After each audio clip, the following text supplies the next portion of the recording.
famous words. There we go. We are live and going because Leeds United seem to have done a fairly significant bit of business. A lot of us were sort of going into this week thinking maybe by some point next week, when we're a little bit closer to the 30th of June, Leeds United will have a deal done. Hold on, I'm just going to angle that down a touch. Not quite that much of a touch. There's a baby there. Sorry, that's my bad. There we go. We were potentially looking at a move at some point soon, because two players that we're looking at on a free signing, that is fairly significant, and if you can get those done as soon as possible after their contracts expire, that's even better. In addition to that, Leeds United were reportedly looking at other moves, such as Shea Charles, and everyone's attention had been diverted over there. No one was quite expecting news this significant right now, because Leeds United have been confirmed to have agreed terms with Harry Wilson for a fairly solid move. Specifically, the information has come from David Ornstein, who I'm going to have a quick read of his article now, just to sort of get a rough idea of what's going on, who states that Leeds United have reached an agreement to sign Harry Wilson as a free agent. The Athletic reported on Friday that Leeds were exploring a move to sign him following the expiration of his contract. We're also exploring a deal for Julian Brandt. Wilson is now set to arrive. There we go. He is alive, though. That is quite good. It's good signing football players that are, conscious and living and kicking. He's set to arrive at Elland Road on a free transfer. He was heavily pursued by Leeds in 2025. Leeds sources with knowledge of the situation, anonymous to protect relationships, said they expected the competition to be fierce for such a high-level player who could arrive on a free. Set to sign a long-term contract with the club and receive a pay rise. The rough idea of what sort of long-term means here is going to be 4 or 5 years. I'd call 3-year probably medium-term. 1 or 2 years, you're talking a relatively short-term contract. Indeed, Danny, signed, sealed, and, well, soon to be delivered. With his medical set to be completed in due course, which is pretty damn good. Very, very quick work from Leeds United to sort of grab at him, make sure that he's at the club, and get it done before his contract expires, which means that things are sort of nice and quick for us, and we're not risking him being completely on the open market for too long. He was an important figure for Fulham last campaign in what was the most productive season of his career, getting 10 goals, 7 assists, which is very, very nice. We tried to sign him on deadline day, but a deal collapsed after a deal sheet was not sent in before the 7 PM deadline. I would like to note that this article from The Athletic is riddled with typos, and I'm just trying to sort of read around them. Specifically on this one, it was a case of Leeds attempted to sign the 29-year-old last summer on deadline day, though a deal collapsed after a deal sheet was not collapsed before the 7 PM deadline. You can tell that Ornstein's gotten this one out very, very quickly, because it's breaking news. That's what we bring here at the Joe Blackburn channel. Apologies if I'm a little bit quiet, by the way, because I will just sort of do this.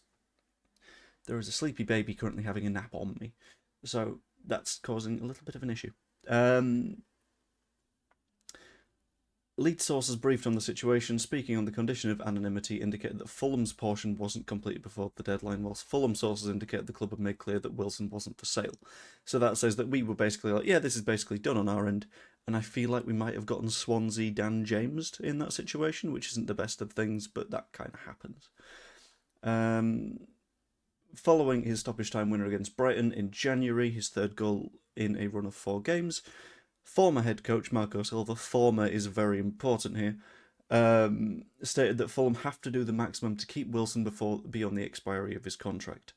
Issue there being that Marco Silva isn't there anymore, which means that there isn't the big name screaming, let's keep this very, very, very good footballer at the club, which is going to cause them some very significant issues. Thankfully, we've worked around that. We've managed to sign him when Fulham haven't, who seem to be going through a bit of a weird transitional period where their 2 top scorers last season, I think the only 2 players at Fulham who scored 4 or more goals, were Wilson and Jimenez. Jimenez has gone, Wilson has gone, their head coach has gone. Fulham have a lot to do in the summer, I think, and we've made that a little bit more of a problem for them. The Athletic article then goes on to mention that he won 69 international caps with Wales, scoring 17 goals for them, which links back to that sort of Wales gang that we've got at Leeds United. I think they've been a very significant part of us securing that move, mainly because, well, very obviously, if all of your mates are playing for one club and saying, come on over here, it's a good time, come and join us, you're maybe going to consider that, which is a very, very nice addition. For some weird reason, there we go. Why is that on that one? That shouldn't be on that one. But I've managed to find the chat. That's my mistake. But it's very, very good. It's a player that we wanted last summer. Someone that is able to do the thing that we like, where they cut in off the right flank, have a go on their left foot, which is something that Daniel Farke's always seemed to enjoy with his wingers. It seems to be a case of your wing-backs will bomb on beyond the front line, and then your wingers will cut inside and support the centre forward. That wasn't something we necessarily got a ton of last season, because Brendan Aronson, bless him, I love the guy, but his ability at the top of the pitch was never going to be quite as good as someone like a Harry Wilson. Whereas Harry Wilson has the same energy in the press and the same sort of oomph and the same sort of verve and va-va-voom and all the other weird terminology that I'm going to throw at you. He's got the same of that whilst having more of a finish to him, whilst having more creativity to him. And it means that things are going to be a little bit interesting for the rest of the window. Because I would say the number one target that we needed to secure before the end of this transfer window was going to be the right wing number 10 hybrid kind of thing. And we've done that now. And we've done that incredibly early in the window. And as Danny has mentioned in a comment that is going to pop up there right about now, he is a very good set-piece taker. So it means that if Anton Stack isn't on the pitch, we're pretty much fine. Because you'll have Harry Wilson. If Harry Wilson isn't on the pitch, you'll have Anton Stack. You've got a couple of options now, and Stack can actually go in the box for corners. What a treat. It's fantastic. Ultimately, this is a deal that makes a hell of a lot of sense in so many ways, and the fact that we've got it done so early is an incredibly promising sign for Leeds. The fact that we've done it almost immediately, like before his contract's even gone elsewhere. Delicious. So happy with that. And having gotten a lot more security in the window very early, it means that from now on we can be relatively adventurous. And also the importance of doing this on a free is going to be underestimated by a lot of people. But we've signed one of our main targets for zero money, which is ultimately what you kind of need to do if you want to reinvest across the rest of the squad, because that means that now the £120-ish million that we're estimated to have available can be put into maybe a number 9 if we see an upgrade available, the centre-back that we quite badly need, the left-back cover for Gabby Goodmanson that we need. Interestingly, and this is a little bit interesting, there is a newspaper in Sweden that is currently reporting that the potential replacement for Mark Cucurella at Chelsea is set to be Gabby Goodmanson, because they're eyeing him up. That's one that I can't necessarily see happening, and if it does happen, they're going to have to pay absolutely out of the nose. It's not one that we're going to make easy for them. But it's another case of if Gabby Goodmanson does end up being tempted by a Chelsea move, if we end up losing him in a way that we can't necessarily control, then we've still got some control over the situation by, at the end of the day, having a vast amount of cash available to us that we would have otherwise spent in a different position. Because the 49ers have done it again. They have, and I'm gonna co-opt this, because a lot of people continually say that the 49ers do it on the cheap. And you know what, I'm gonna take that phrase back from the relative naysayers, from the ones that are like, 49ers don't put any money into the club, they're always doing it as cheap as they can. And the way that I'm going to try and take that phrase back is go, yeah, actually, they do it within budgets. They do it affordably. They make sure that the players that they want to sign, they can sign for a decent sum of money without having to blow the bank while staying within PSR. Because we've now seen what happens if you breach PSR. Everyone spent a long time being like, yeah, well, Leicester got away with it. They've not gotten away with it now, have they? Because they got relegated to the Championship, they got a points deduction, and they got relegated again into League One, where now they're probably going to have to sell off the prize assets. Because of course they're going to have to sell off the prize assets, because who the hell is going to say that they're financially sound at this point? Whereas the 49ers last season got Calvert-Lewin on a free, and everyone was, including me, I will admit, was kind of like, would have spent a bit of money in that position and made it a little bit more secure. Metcha, on a free, would have spent a bit more and gotten that more secure. James Justin. Everyone was like, why have we spent 10 million quid on this guy?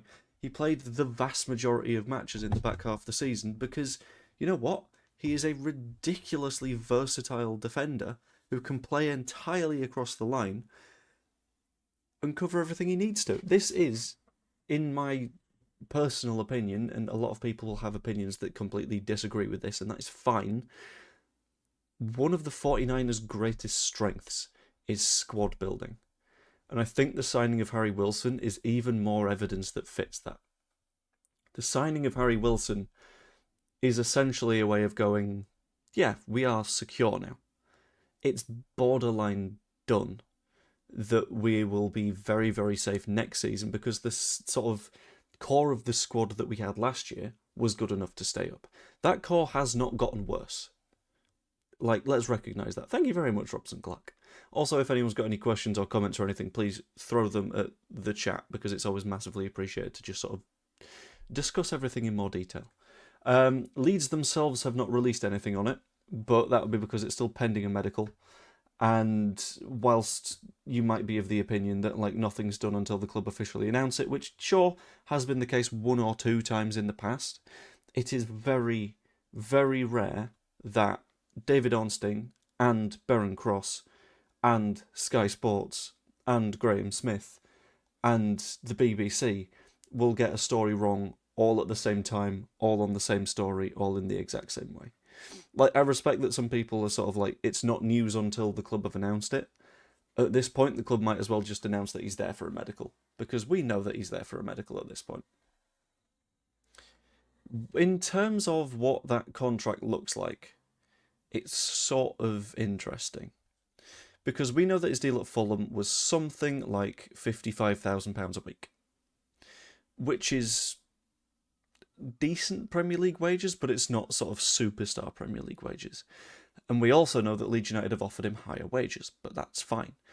I personally reckon that that deal will have popped him towards the top of our wage structure, because I think it will, because being a position that we quite badly need, sure, being a player that's come off a career season, a very, very, very nice season, sure, fine.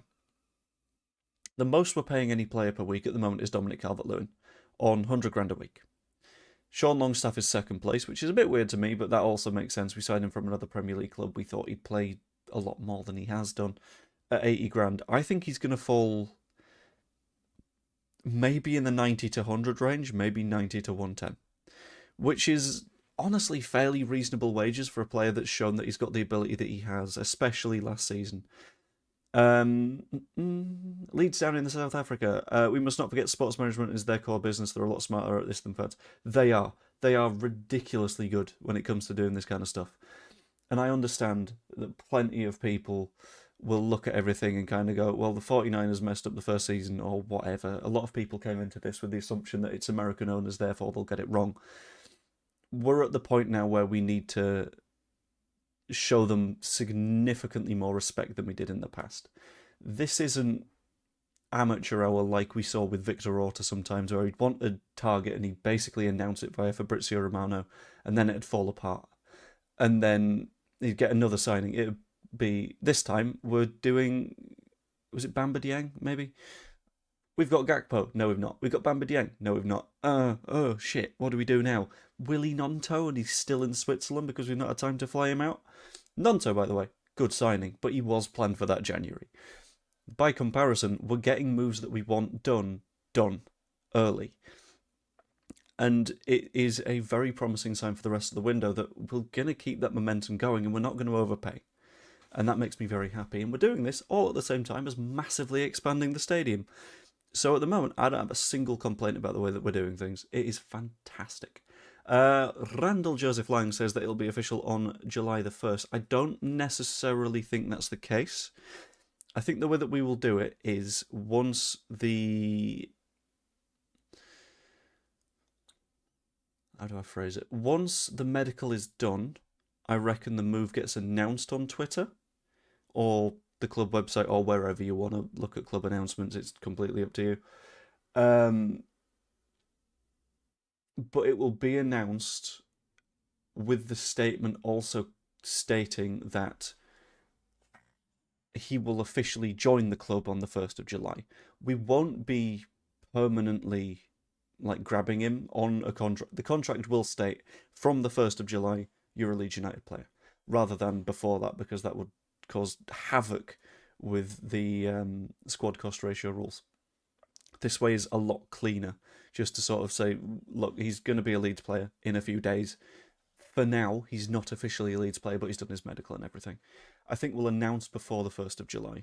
But Dave says this feels like a major signing because it is. It's a very good signing. It is, as deals go, huge. I think 4 years is likely what his contract is going to look like. I think we've gone fairly long on it, with the belief that other clubs might have been offering 2 or 3 years, with the recognition that he's on the older side of footballers, which is weird to say since he's only 29. But he's at his peak at the moment. I think we've offered him a longer contract to just sort of go, this way we tie him up for a little bit longer. And it's more tempting to him because if he's envisioning in 3 years' time he's going to have a little bit of a drop-off, he might think, well, okay, at least I've still got a contract if I pick Leeds United. Was on 55k at Fulham. He was indeed. Doing what you need in a financially efficient way is basically good business. It is. And I'm very glad that we have owners that are willing to do good business rather than do good PR, which is what we got way too much the time with Radrizzani. I think under Andrea Radrizzani, what we got a lot of the time was, what can I do that I can send to Fabrizio Romano, and then Fabrizio Romano will tweet about it.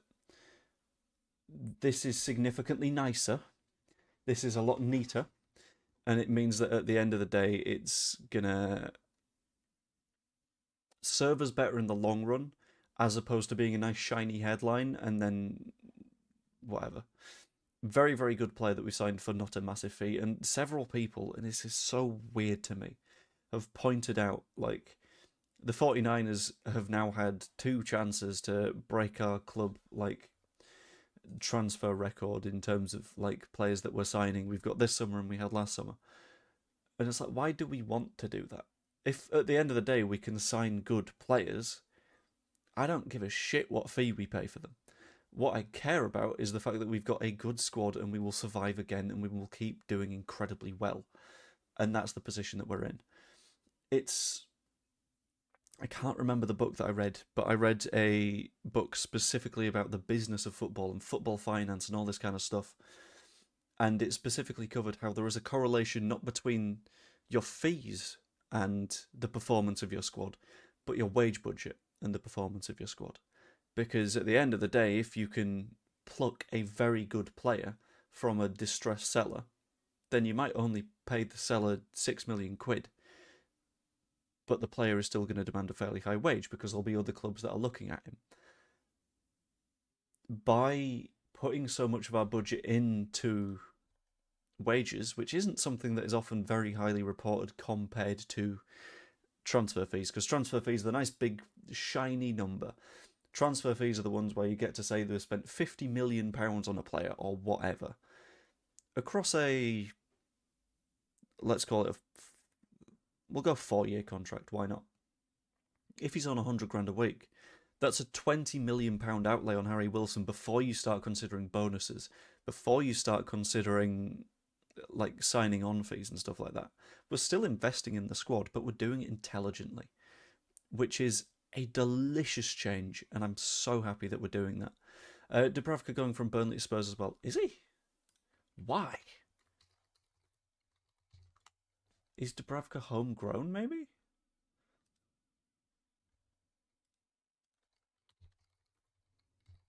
Martin Dubravka. Spurs.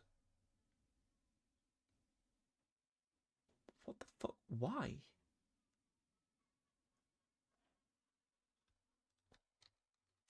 Such a weird move. He's 37, and Spurs already have 3 goalkeepers, including Kinski, who is fairly young and getting to be reasonably good. Vicario, who might be leaving, fine, but you've also got Brandon Austin there. Just promote a youth player. You don't need an ancient footballer, does he? Is he homegrown in the Premier League? Is that it?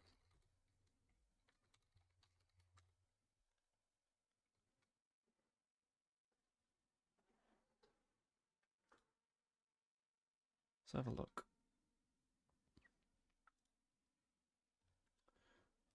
Go away, Premier League, right.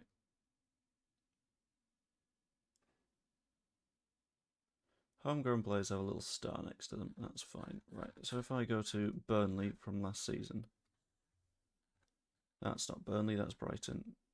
Where the fuck are Burnley? Burnley aren't here. Because that's the 24-25 squad list. Brilliant. No, wait. Yeah, that was the season that we... No, wait, hold on.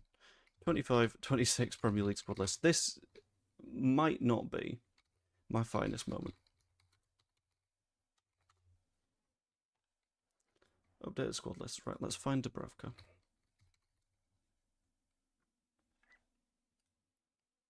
Yeah, he's not even homegrown. So I don't understand the benefit of that, which is incredibly weird. Right, where were we? We weakened Fulham by signing Wilson, as they'll have to spend 30 to 40 to replace him, and no guarantee the replacement hits the ground running. That's true. It will be incredibly difficult to replace a player that had that sort of output last season. Like, the level that he was playing at is what you would normally expect from an incredibly expensive footballer that would be on very high wages. The fact that we've got him for free is a miracle, and I honestly feel like they would have probably benefited from selling him last season as opposed to letting him go for free this season, because at the end of the day, they didn't end up in Europe or anything. So I don't really see the benefit of them having him. And it's not like he saved them from relegation. Also, I may need to go in a moment because I have a baby waking up from a nap on my tummy. So I'm just going to finish the comments that we currently have, and then I'm going to call it there. Sorry about that, unless you want to get a comment in before I get to the bottom, but you may have to be fast. What's he on? Just tuned in late. We don't know for certain. We know it's a high wage. My personal estimate is above Longstaff, who's on 80 grand a week. I'd say probably £90,000 plus, maybe above Calvert-Lewin, who's on 100. So I'd probably put him in the 90 to £120,000 a week category. Maybe our highest paid player, but that could be immediately replaced by Julian Brandt if we get that one done as well. Do you think Perry will leave? Personally, I do not believe Lucas Perry will leave. I don't really see the benefit in selling him. It's probably good to have two top-tier goalkeepers in our club, and a lot of people have given him a lot of stick for, I believe, fairly standard goalkeeping mistakes, which is fairly harsh, but I'd be right. 49 is showing everyone yet again they're one of the best in the business at getting the top end free transfers over the line. They absolutely are. Hopefully there's some more to come for the rest of the window, including Julian Brandt. If we do get Brandt, then this will have been a god tier start to a transfer window, honestly. Just putting it out there, he may be a very good player, but I just don't like him. Sorry. I think you'll like him more once he's scoring in, he's banging the goals in against scum at Old Trafford. But there we go. Anyway, as you can see, we've got someone waking up. So I'm going to leave that there. I hope you enjoyed this stream. If you did, pop a like on it. That's always massively appreciated. I keep forgetting to ask people to do that, but please do. I don't think Gabby's going to Chelsea, but I will do a video on that tomorrow morning, I think. I've got another video coming out later today covering the England match. If you could watch that, that'd be really, really nice, because my England stuff doesn't tend to do particularly well. Yeah. Like and comment and subscribe and all that fun stuff. Hope you enjoyed. I am going to try and play with a baby now and keep her fairly calm. She's looking me dead in the eye. So I'll see you later. Hope you enjoyed. Toodaloo. Where's my ending screen? There it is. Ta-ra.